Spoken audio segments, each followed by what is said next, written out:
Pintu Jannah. Assalamualaikum warahmatullahi wabarakatuh. Saya Oki Setiana Dewi kembali menjumpai Anda dalam program kesayangan kita Pintu Jannah. Pada hari ini saya sedang berada di Mesir. Tapi sebelum saya menceritakan banyak hal mengenai Mesir, saya ingin mengingatkan kepada Anda semua untuk menonton episode ini sampai akhir. Karena di akhir episode akan ada soalan dan yang mampu menjawab soalan tersebut akan berangkat umrah insya Allah bersama Andalusia Travels and Tours.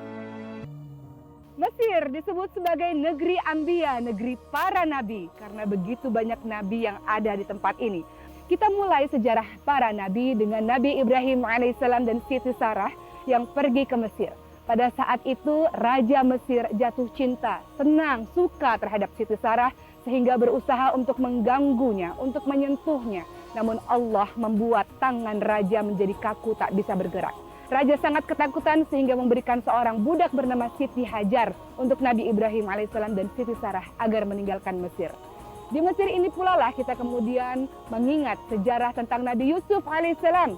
Nabi Yusuf alaihissalam ketika kecil dibuang oleh saudara-saudaranya ke dalam sumur. Dan di dalam sumur tersebut orang-orang menemukan Nabi Yusuf alaihissalam. Nabi Yusuf alaihissalam dibawa pergi ke Mesir dan dijual menjadi seorang budak. Salah seorang petinggi, pembesar, orang hebat Mesir membeli Nabi Yusuf alaihissalam dan dijadikan sebagai anak angkatnya.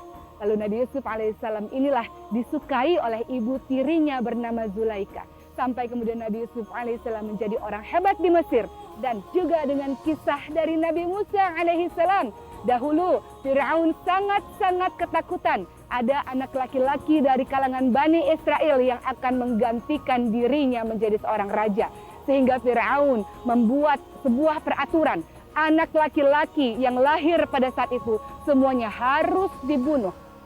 Tak lupa juga Mesir dikenal sebagai negeri Kinanah. Bermakna adalah tempatnya anak panah, tempatnya para ulama-ulama. Ulama-ulama ini menyebar ke seluruh penjuru negeri dan mengenalkan Islam, agama rahmatan lil alamin.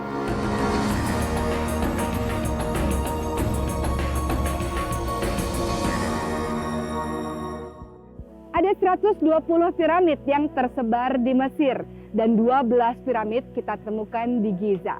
Di belakang saya adalah piramid yang paling besar bernama piramid Khufu. Piramid ini termasuk dari 7 keajaiban dunia. Tingginya 137 meter, dibangun oleh 100.000 orang selama 20 tahun. Dahulu setiap Fir'aun atau setiap raja telah membuat piramidnya masing-masing.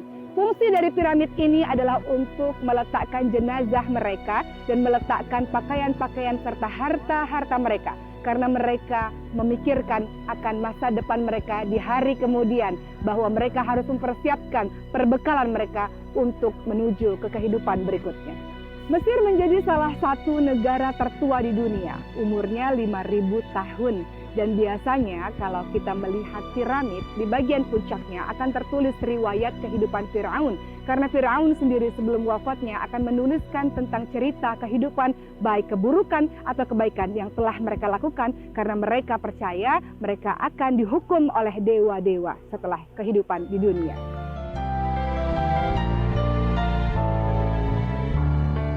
Teman-teman yang dirahmati oleh Allah Subhanahu wa taala, kita bisa melihat begitu ramai pengunjung datang ke tempat ini untuk melihat kehebatan pembangunan di masa Mesir kuno. Dan saya telah berada di daerah yang kawan-kawan bisa melihat Sphinx. Sphinx adalah salah satu patung yang terbesar di dunia, terbuat dari satu batu yang utuh. Dan Sphinx terdiri dari kepala manusia yang menunjukkan kepandaian dan kebijaksanaan. Dan juga terdiri dari badan singa yang menunjukkan kekuatan. Tujuan dibuatnya Sphinx adalah untuk menjaga 3 piramid besar di belakangnya. Mari kita lihat kebesaran di zaman Mesir kuno Sphinx.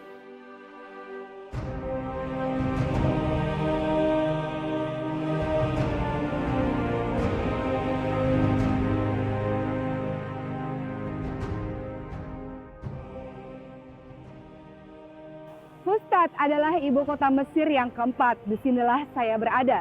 Fustat disebut juga sebagai kota 3 agama karena di sini terletak gereja, sinagog, dan juga masjid. Masjid apakah yang berada di belakang saya? Ini adalah Masjid Amr bin As. Siapakah Amr bin As? Amr bin As awalnya adalah pedagang biasa. Ia sempat berdagang ke negeri Syam. Amr bin As pun pada akhirnya pulang menuju ke Madinah dan disitulah beliau menerima Islam di tahun 8 Hijriah. Pada saat kekhalifahan Umar bin Khattab radhiyallahu anhu, Amr bin As menjadi komandan perang dan meminta izin kepada Umar bin Khattab radhiyallahu anhu untuk menaklukkan kota Mesir. Inilah Masjid Amr bin As yang dibangun pada tahun 640 Masehi atau 21 Hijriah. Masjid Amr bin As merupakan masjid pertama yang dibangun di Mesir dan dibangun di Afrika Utara. Saya akan masuk ke dalamnya.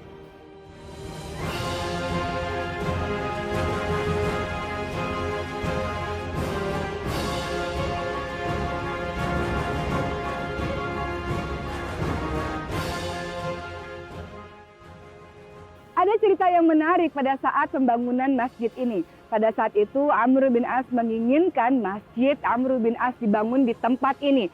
Namun ada rumah milik seorang Yahudi yang tua. Tapi Yahudi yang tua itu tidak ingin rumahnya dipindahkan untuk dirubah menjadi masjid. Maka Amr bin As pun berusaha untuk menggusur atau membongkar rumah itu. Yahudi tua ini mengadukan hal ini kepada Umar bin Khattab radhiyallahu anhu dan Umar bin Khattab radhiyallahu anhu merasa sangat marah. Apa yang dilakukan oleh Umar bin Khattab radhiyallahu anhu? Beliau mengambil tulang dan kemudian menggaris seperti huruf alif dan diserahkan kepada seorang Yahudi yang tua tersebut untuk diserahkan kepada Amr bin As. Ketika Amr bin As menerima tulang tersebut, ia merasa sangat-sangat ketakutan karena ia paham maksud dari Umar bin Khattab adalah berlakulah adil kepada siapapun. Maka Amr bin As pun berusaha untuk meminta maaf kepada Yahudi yang tua. Namun, lihatlah apa yang terjadi kepada Yahudi yang tua. Yahudi yang tua merasa bahwa agama Islam adalah agama yang sangat-sangat adil. Sehingga beliau pun jatuh hati, jatuh cinta. Dan pada saat itu mengatakan, dirikanlah masjid di atas rumahku. Dan ia pun masuk dalam agama Islam karena Islam mengajarkan mengenai keadilan.